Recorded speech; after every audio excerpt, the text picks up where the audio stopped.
My mom at 60 years old asked for a divorce. Dad roared at her. Get out then. Who needs you? Jason, my older brother, tossed out a parting shot. You're unbelievable. I pushed through the wreckage scattered across the floor and went straight to her. I took her hand firmly. Mom, I said. Come with me.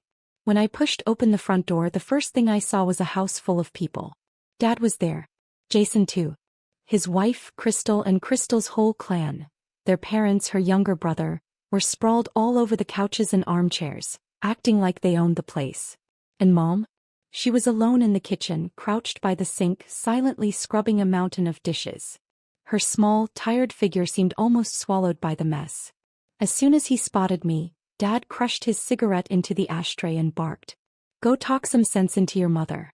Our in-laws are still living here. What's she trying to pull with all this drama? I glanced around the room, heavy with grease and the cloying stench of cheap perfume, and frowned. Why are they even staying here? I asked. Crystal's mother rushed to smooth things over, flashing an awkward smile.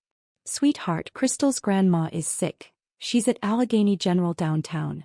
We're just crashing here for a few days to be closer. She hadn't even finished when Jason cut in, face like stone. Enough. We don't owe you an explanation. This house isn't even yours. Then he turned his glare on me, full of irritation. God knows what's gotten into your mom. At her age, talking about divorce? It's humiliating. Hi, Mom. I let out a soft laugh, sharp as a blade. She's not yours too? Were you born out of a rock or something? Jason didn't expect me to snap back. For a moment he was completely speechless. Crystal jumped in, forcing a brittle laugh. Jenna, Jason's just upset. We asked you here to help talk to your mom. If she keeps causing a scene, it's not going to look good for anyone. I nodded, my voice calm. Sure. I'll talk to her. I walked straight into the kitchen, took the heavy stack of dishes from Mom's hands, and carried it back into the living room. Without a word, I hurled the whole load onto the floor. Porcelain shattered in a deafening crash, the sound ripping through the stunned silence like a whip crack. I learned two things very early in life. First, I was the least wanted person in this family. Second, my mom was the one who worked the hardest. Back at Grandpa and Grandma's house, there was never a seat for me at the dining table. Mom would cook an entire feast, carefully laying out the dishes. Grandpa would wave her off with a fake, dismissive smile. Helen, there's no room. You and Jenna eat in the kitchen. Honestly, I didn't mind sitting at the little kitchen table. Because Mom would always sneak a few of the best, crispiest pieces of meat onto my plate when no one was looking. While the rest of the family clinked glasses and roared with laughter outside, Mom and I shared simple, stolen moments of happiness in that cramped kitchen. When I started school, I consistently ranked among the top students. But by my junior year, Dad suddenly put his foot down. He refused to let me keep studying. He said he could pull some strings and get me into a local factory. Even fresh workers made nearly $3,000 a month. If I handed over $1,000 every month to the family, combined with their small savings, it would be enough to buy Jason a house out by the suburbs, so he could marry Crystal. Mom fought him with everything she had. Dad flew into a rage, beating her black and blue. Still she wouldn't give in. With a face so swollen it barely looked human, Mom went to my school. She begged my teachers to give her a few more days, promising she would find a way to cover my tuition. She took jobs hauling bricks at construction sites. 5 cents a brick day and night, until her fingers were bloodied and raw. And still she kept going until she scraped together every last cent. The night she finally paid my tuition, Dad beat her again. Worse than before. I studied like my life depended on it, desperate to drag her out of that house. When I got accepted into a top university, the first thing I did was beg Mom to divorce him. But Jason was getting ready to marry Crystal. The family needed to throw a big, respectable wedding. Mom just sighed and said, I can't abandon him now. Not at such an important time. That's who my mom was. She loved everyone else without hesitation. But somehow she never quite learned how to love herself.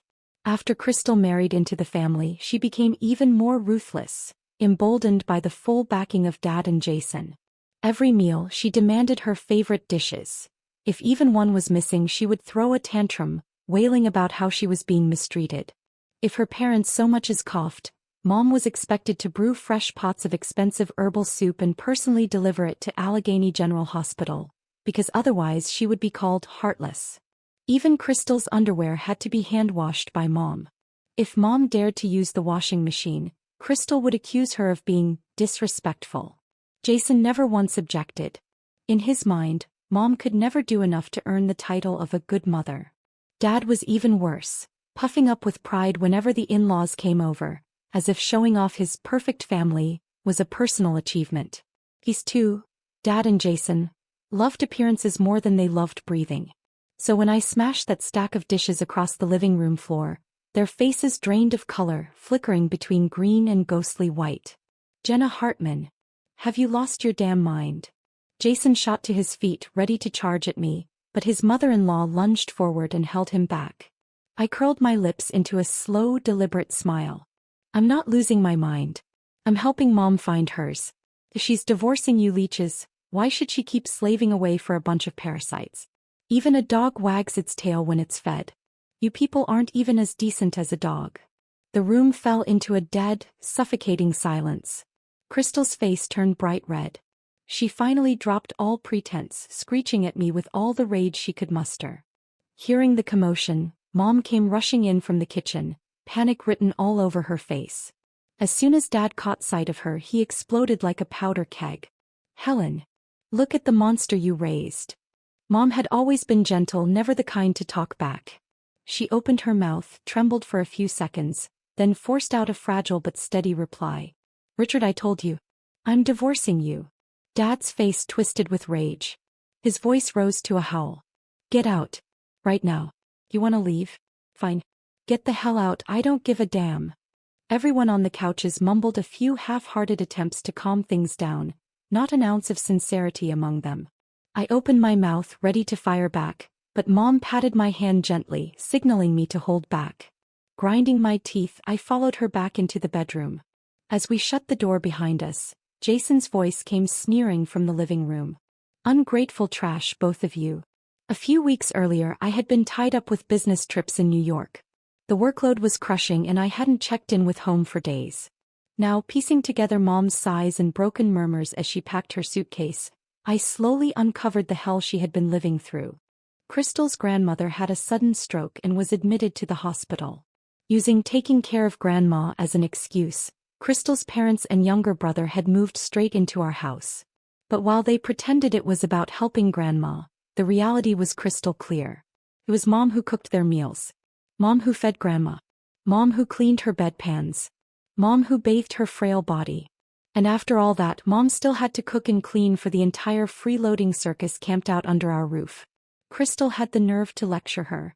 Mom and Dad are guests. How can we let them eat badly while they're here? And it didn't end there. Crystal's brother, Caleb, a 20-something-year-old man, had tripped and scraped his knee. Trying to curry favor with his in-laws, Jason announced with great self-importance. When I was little, Mom would massage my bruises every night and I'd be fine by morning. Mom, you should give Caleb a massage too. So under their endless demands, Mom was forced to spend half an hour every night massaging that lazy oaf. Mom always said, when you're caring for people, you treat them like family. It's the right thing to do. But what finally broke her heart was what happened when she got sick herself. That day she couldn't even get out of bed. Her body burned with fever, trembling so hard she could barely speak. She called Jason, begging him to take her to the ER. Jason, he chuckled and said, I promised to take Crystal and her parents shopping today. It's all set, can't back out now. Then, as casually as tossing away a piece of trash, he added, if you're feeling bad, just stay in bed. We'll be back later. Oh, and don't forget, you still need to visit Grandma at the hospital afterward. They packed the whole crew into the car, Dad included, and drove off, laughing and chatting as they went. They were gone the entire day. Meanwhile, Mom lay in bed, burning with fever, starving, dehydrated. Alone. No food. No water. No one even cared enough to check. In the end, she had to call 911 herself. The paramedics broke down the door to get to her, with the property manager hovering nervously nearby. They loaded her into an ambulance and rushed her to the hospital. As for the rest of our family, they didn't even find out until they came strolling back that evening and heard about it from the neighbors. When they finally arrived at the hospital, there was no worry, no guilt on their faces, only rage. They circled around Mom, shouting and cursing. Dad barked at her. Helen, you're just faking it. Calling an ambulance for nothing, wasting money, embarrassing all of us. Jason sneered, his voice dripping with sarcasm. Perfect timing, huh? The whole family's busy and now we gotta babysit you too. Can't you be a little more considerate for once? Crystal crossed her arms, smirking, and threw in her own knife. I knew it. She's just jealous we went out and had fun. Got herself sick out of spite. Some people are just pathetic. Hearing that, my hands trembled so hard my fingertips went numb. Mom was the most frugal person I knew.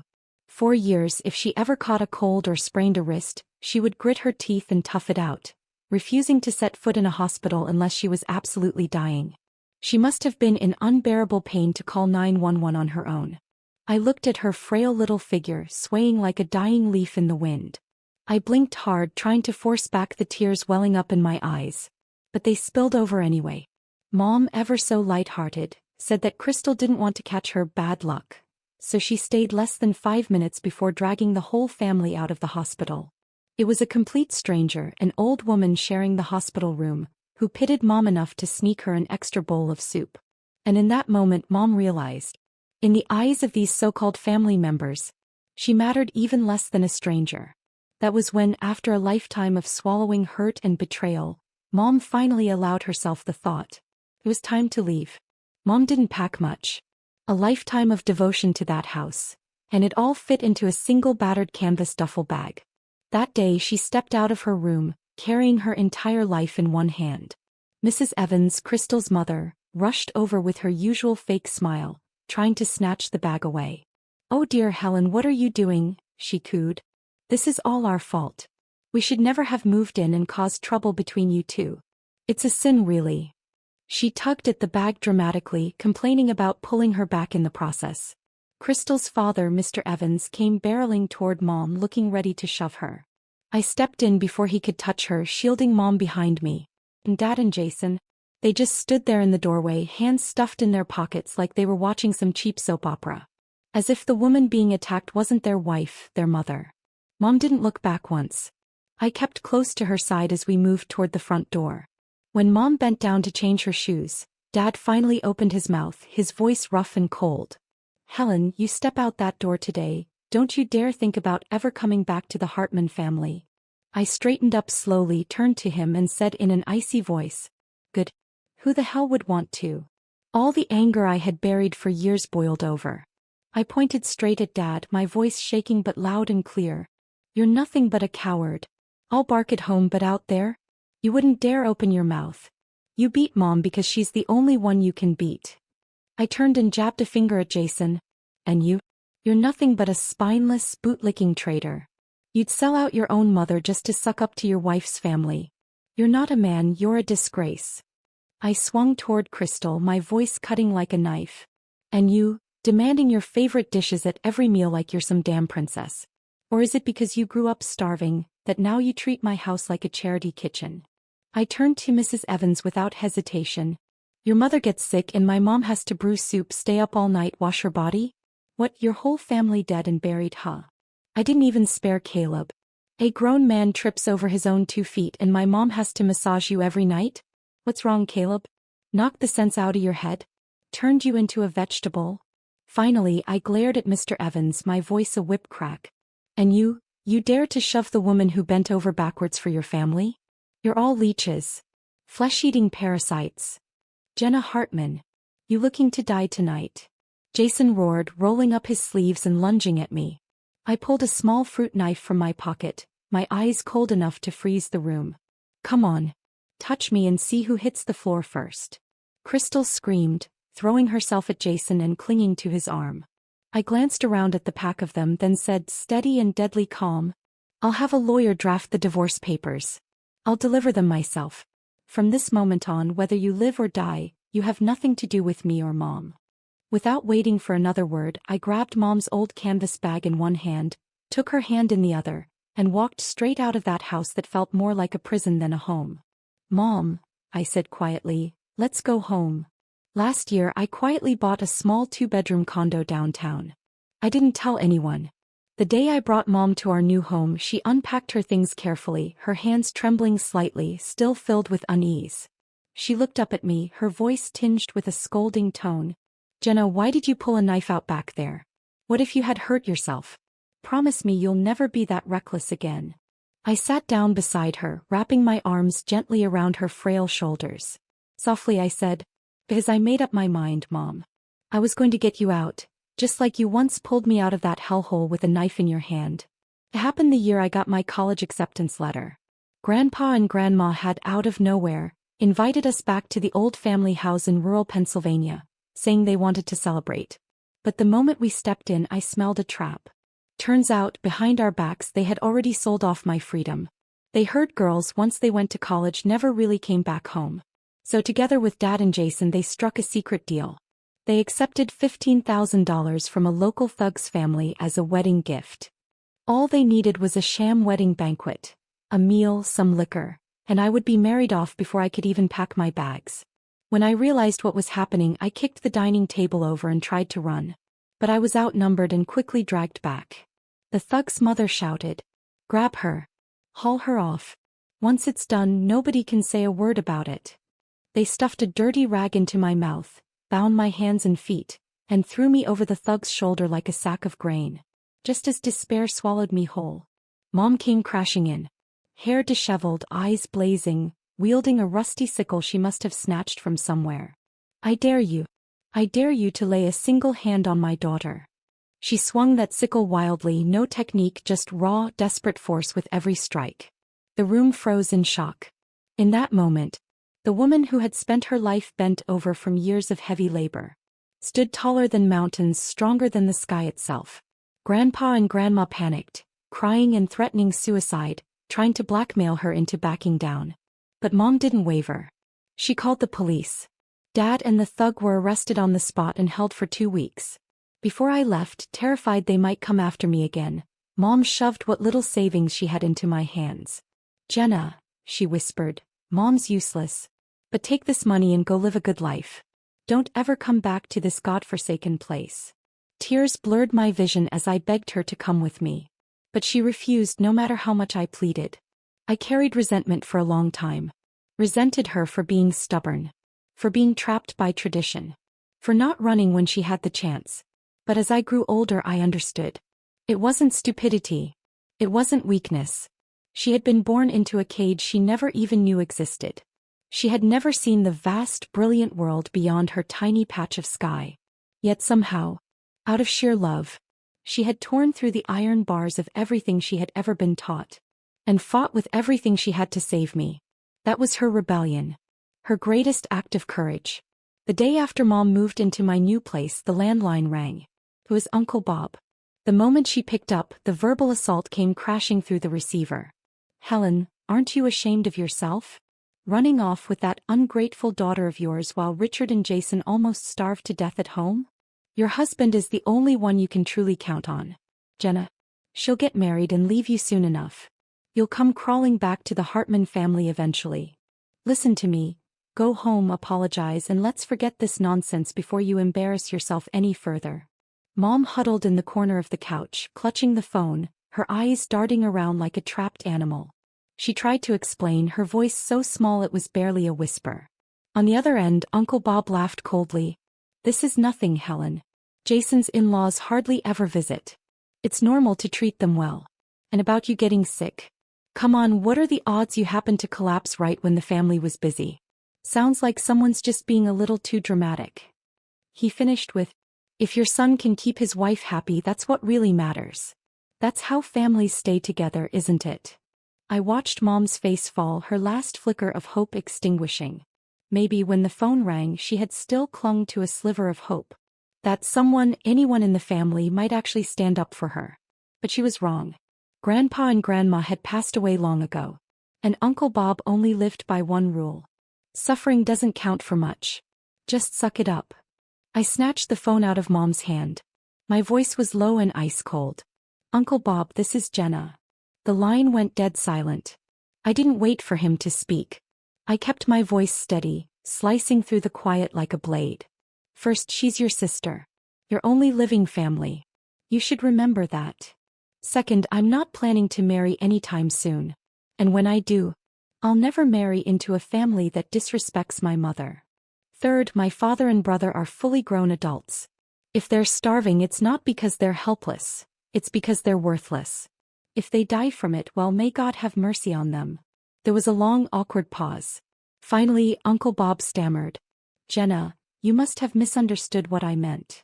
I gave a soft, humorless laugh and hung up. No use wasting breath on people like him. What I didn't know at the time, though, was that my offhand comment about them starving would soon turn out to be half a prophecy. A few days later, while I was tied up in back-to-back meetings at the office, I got a call from Mom. Her voice was frantic. Jenna, you need to come back now. Your dad, something's happened. Turns out, Dad had suffered carbon monoxide poisoning and was rushed to the ER. That crumbling old house, built in the 70s, hadn't had its gas lines updated in decades. The kitchen still relied on an ancient propane tank from the last century. That morning, Crystal had ordered Jason to make breakfast. Jason fumbled around with the old stove, failed to get it lit, and, brilliant as he was, forgot to turn off the gas valve before waltzing out the door. He then happily escorted Crystal and her parents downtown to have breakfast at IHOP. By the time they came home full and satisfied, they opened the door to a wall of gas thick enough to choke on. And there was Dad passed out on the bed, completely unresponsive. They panicked and called 911. Hearing all this, I almost laughed out loud at the sheer irony. After a lifetime of shielding his precious son, of abandoning his sick wife to go eat and drink with freeloaders, finally it was his turn to be left behind. I told Mom not to rush to the hospital. He's not dying anytime soon, I said coldly. I'll swing by after work. But Mom had a heart that just couldn't turn cold.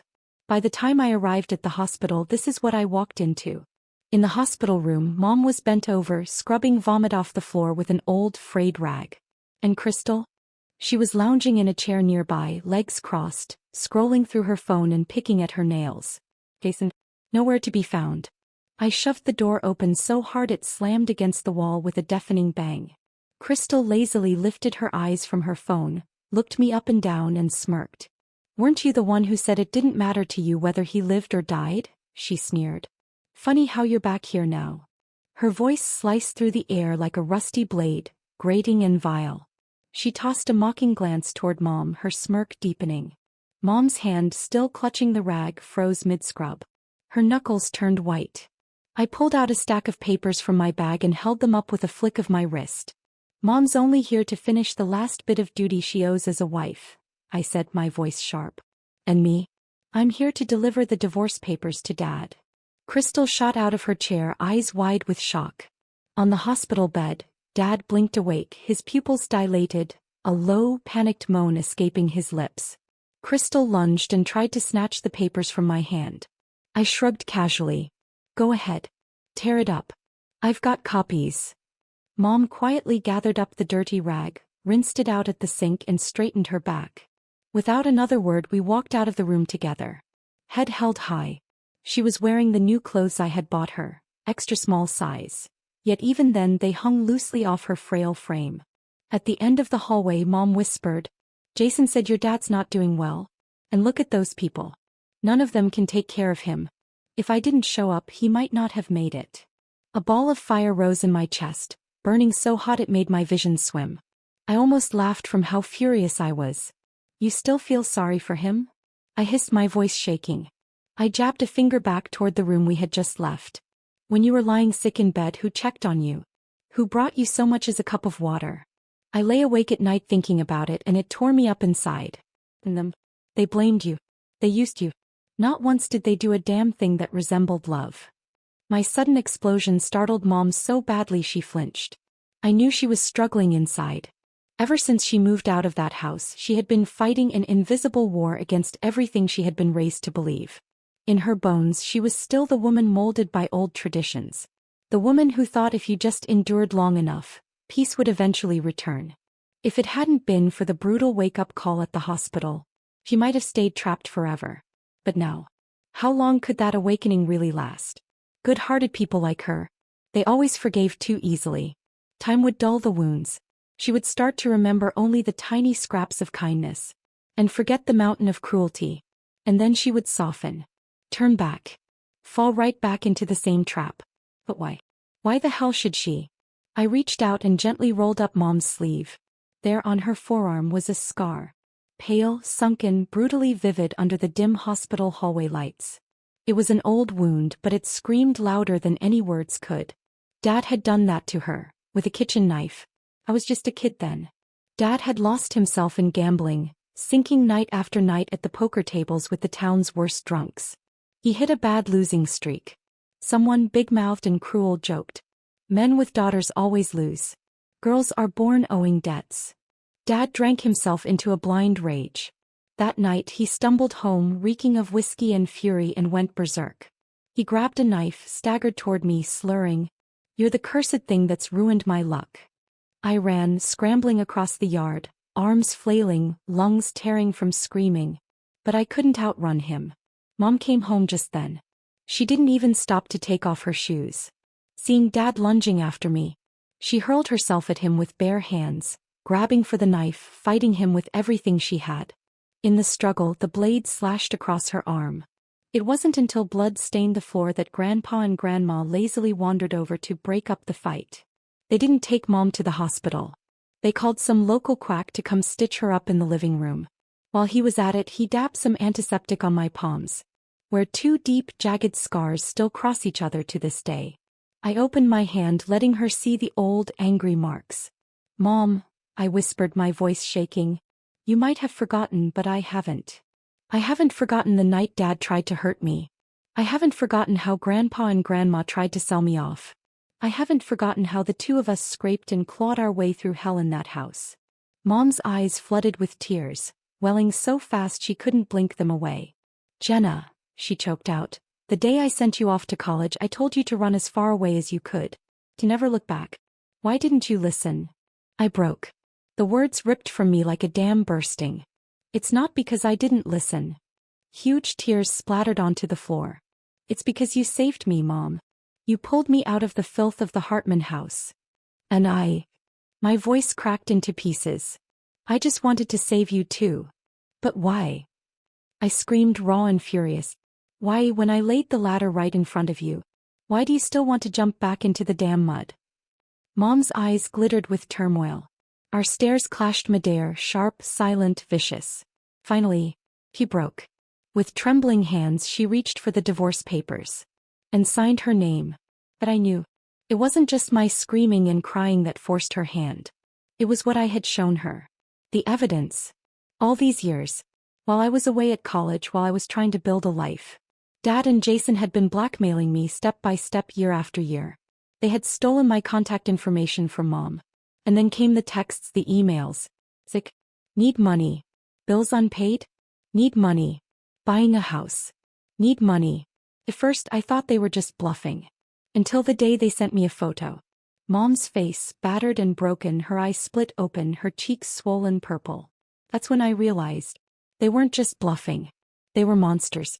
I wasn't stupid. I consulted friends in law school. Even between family, blackmail and extortion were felonies. So each time they demanded money, I transferred it. And kept every scrap of evidence.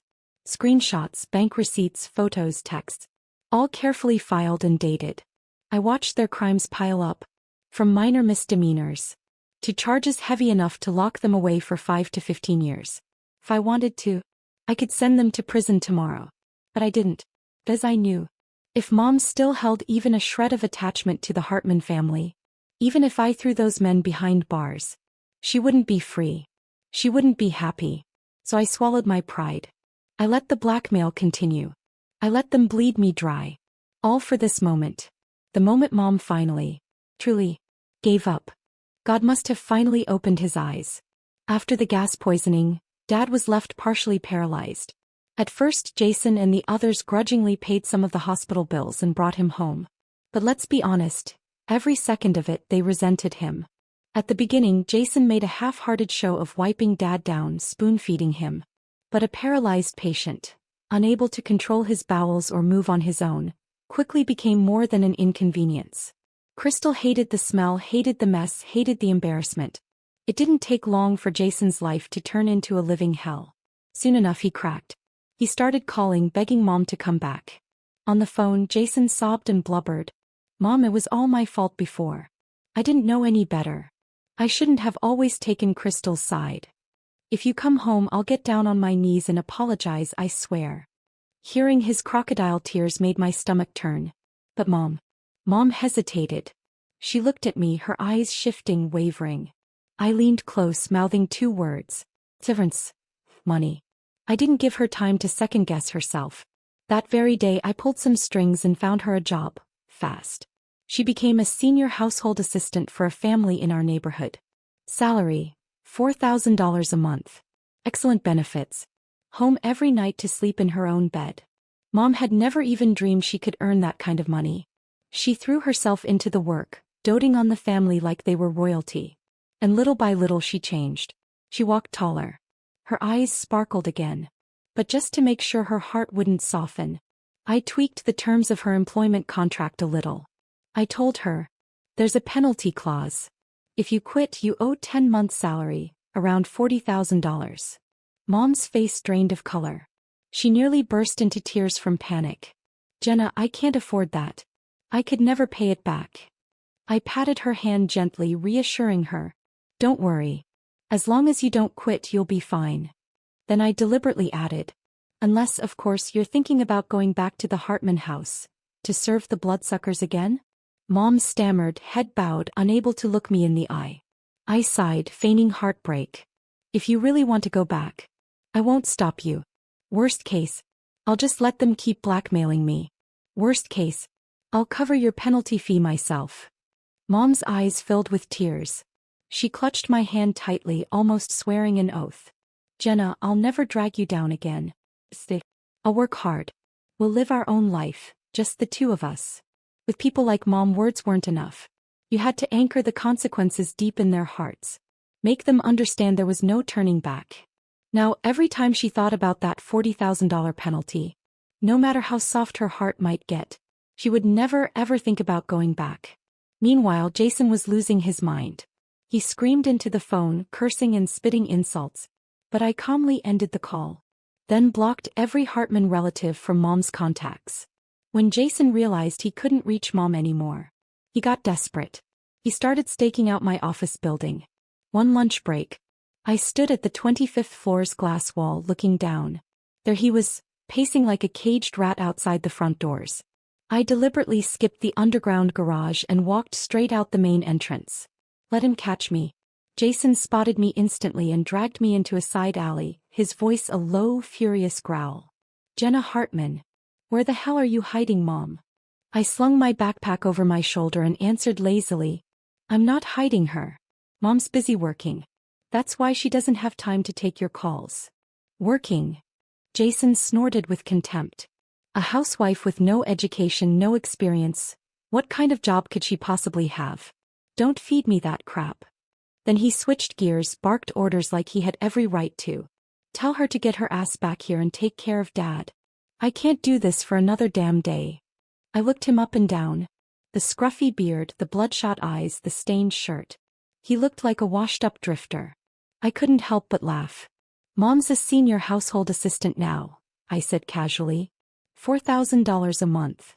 I watched Jason's face contort, every muscle tightening. I let the silence stretch. Of course, I added sweetly. If you and your precious family can cough up $3,000 a month, Mom might just come back and cater to your every need. Jason's face twisted into something grotesque. He exploded. Dream on, he bellowed. The hell she needs to get paid for. It's her goddamn duty to take care of us. What kind of shameless old woman expects money for doing what's expected of her? Shameless. I laughed, a soft, cold laugh dripping with scorn. Shameless? If there was anyone shameless in this world, it was them. Jason must have sensed the shift in the air because he quickly changed tactics, plastering a fake, pitiful smile on his face. Jenna, come on. This isn't all my fault. Mom was the one too dumb to know better. She did whatever Crystal told her to do. I stared straight into his eyes, my voice low and steady. Jason Hartman, she wasn't dumb. She just loved you. He loved you. She loved that miserable house. She loved you so much she swallowed every insult, every wound without a sound. And what did you do? You mistook her love for weakness. For stupidity. For something you could crush underfoot without a second thought. Jason blinked, momentarily stunned. Something flickered across his face. He raised his right hand dramatically as if making a solemn vow. I get it now. I swear if Mom comes back, I'll treat her right. Crystal misses her too. We're planning a big welcome home party. Wise. All wise. I smiled thinly. But I nodded. As I knew. I needed to go back to the Hartman house. We needed Mom's documents. Her IDs. Her papers. All the things Dad had locked away in the bedroom drawer. The moment the door swung open, a wave of stench hit me square in the face. A choking mix of mold, rot, and human waste. The house looked like a condemned dump. No one cleaned. No one cared. Rotting leftovers scattered across the floor, dirty socks piled high like mountains. Crystal and the rest of them had already bailed, disgusted by Dad's condition, leaving him behind to rot alone. I pinched my nose and forced myself toward Dad's bedroom. Inside, a bowl of cold porridge sat curdled and sour on the nightstand, forming a crust of filth. Dad lay in bed, nothing more than a moldy, ruined slab of meat. His eyes were vacant, his whole body reeking of decay. I stepped closer and asked, cold and sharp, Richard Hartman, did you ever think it would come to this? You spent your life puffed up with strength, beating Mom, beating me, breaking everything good around you. And now, left behind by your precious son, starving in your own filth. Not even a bowl of warm soup. You deserved every second of it. Dad heard my voice and started panting with rage. Why the hell are you here? He spat. Where's Helen? Tell that bitch to get her ass back here and take care of me. I enunciated every word slowly, deliberately. She's not coming back. I'm just here to collect her documents. To cut every last tie between you. Dad gritted his yellowed teeth and hacked up a foul glob of spit onto his filthy bedsheets. Dream on, he croaked. He started shrieking. Helen belongs to me. She's my woman. If I want her dead, she dies. She'll never leave me. I had expected it. I wasn't even surprised. I let out a short, cutting laugh. I stepped closer, towering over him. You can't even wipe your own ass anymore. Tell me, who exactly are you threatening? If you refuse to sign those papers, fine. Just know this. Mom and I will never set foot in this house again. I leaned in, my voice low and lethal. Richard Hartman, I may not be able to kill you with my own hands, but I can make sure you live a life that's worse than death. Dad's face twisted into a furious, grotesque mask. You filthy brat. You dare threaten me. I'll have Jason take care of you. His trembling hand snatched up the bowl of rancid porridge and hurled it at me. I sidestepped easily. The bowl shattered against the wall, spraying sour sludge everywhere. I turned slowly back to him, cold as ice. Jason. I sneered. You mean the genius who nearly gassed you to death because he couldn't work a stove? The great son whose wife can't even stand your stink, who abandoned you faster than a rat jumps a sinking ship? I moved closer to his bed and whispered into his ear. Let me tell you something, Richard. Your beloved son, he already came to me. Told me he's had it with wiping your ass. And if I were to slip him a few $1,000s. To dump your worthless carcass under a bridge. You know he'd do it without blinking. I locked eyes with him, watching fear bloom in his pupils. As he knew, Jason absolutely would. Greedy. Lazy. Cold as ice. The Hartman family never raised a man worth trusting. And he knew. I would follow through without a second thought. I had just started rummaging through the closet, fishing out Mom's ID, when Jason barged into the room and snatched it from my hand. The old walls were thin, he had heard every word between me and Dad. Jason grinned, his voice dripping with fake sweetness. Now, Jenna. Isn't it a little shady sneaking around stealing Mom's stuff? I said nothing. Instead, I calmly tapped my phone screen, quietly starting the recording app. What do you want? I said flatly. More blackmail. Jason feigned outrage, waving his hands in mock innocence. Don't be so harsh. We're family. How could you call it blackmail? You know Crystal's family's still living off me. I'm drowning in bills. Don't you think it's only fair you pitch in a little? My eyes narrowed. My voice turned glacial. And if I say no? Jason's mask cracked immediately. His face twisted into something dark and vicious. Then don't blame me when your cozy little life falls apart, he hissed. This town's small. It wouldn't be hard for me to find you and Mom. When that happens, don't expect me to show any mercy. Pathetic. Absolutely pathetic. Jason Hartman. The living embodiment of karma rotting from the inside out. I didn't bother arguing. I simply pulled out my phone, coldly transferred $3,000 to him, and held up the confirmation. Jason's face lit up like he'd won the lottery. He tossed Mom's ID back to me with a smirk. Now that's more like it, he crowed. As long as I'm living good, you two can tear the world apart for all I care. You've got money. Spend it to buy peace. Win-win, huh? Pocketing the cash, Jason strutted off, eager to go back to wagging his tail for Crystal. On Mom's side, the divorce went through surprisingly smoothly. Dad only agreed to cooperate because Jason had completely abandoned him. Me. I promised him sweetly, if you cooperate, I'll hire a caregiver to look after you. He believed me, just like he once swore in front of the police. He'd never hit Mom or me again. Twice. All of it. At the courthouse, Mom's palms were slick with sweat. She was finally about to do the thing she had replayed in her mind 1,000 times. This time she wasn't afraid. Her signature on the divorce papers was shaky and awkward, but every letter was firm and unwavering. As she wrote, I saw flashes of my own journey. Signing for my first student loan, hands trembling. Signing scholarship applications, cautious and hopeful. Signing my first job offer, dizzy with excitement. Signing the lease to my very first apartment, heart steady and sure.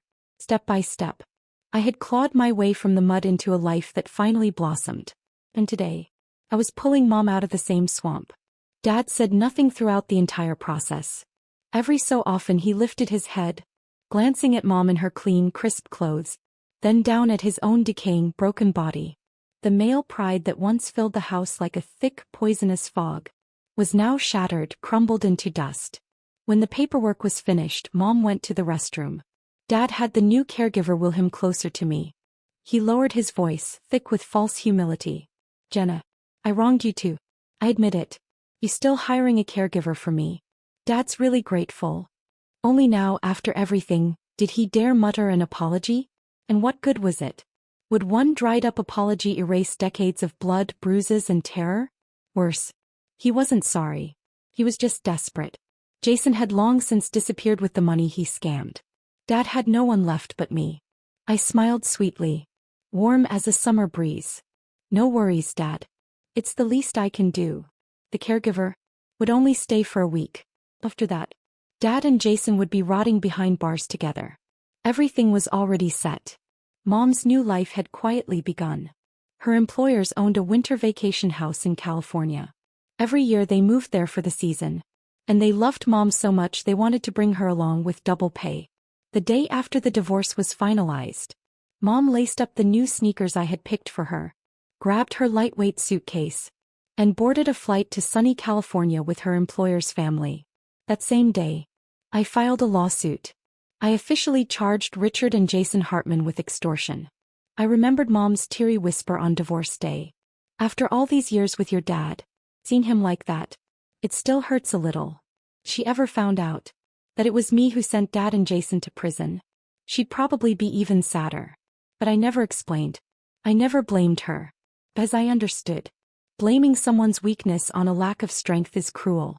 The chains of upbringing, culture, survival can't be shattered by willpower alone. The day of the trial, the courtroom was a circus. Crystal and her parents threw a screaming fit in the gallery, hurling insults and sobbing theatrically until the bailiffs dragged them out. And Dad and Jason, when the guards hauled them into court, they snapped like two mangy dogs. You'll die a miserable death. You ungrateful bitch. I closed my eyes as the judge's gavel slammed down. A deep, rising tide of peace washed over me.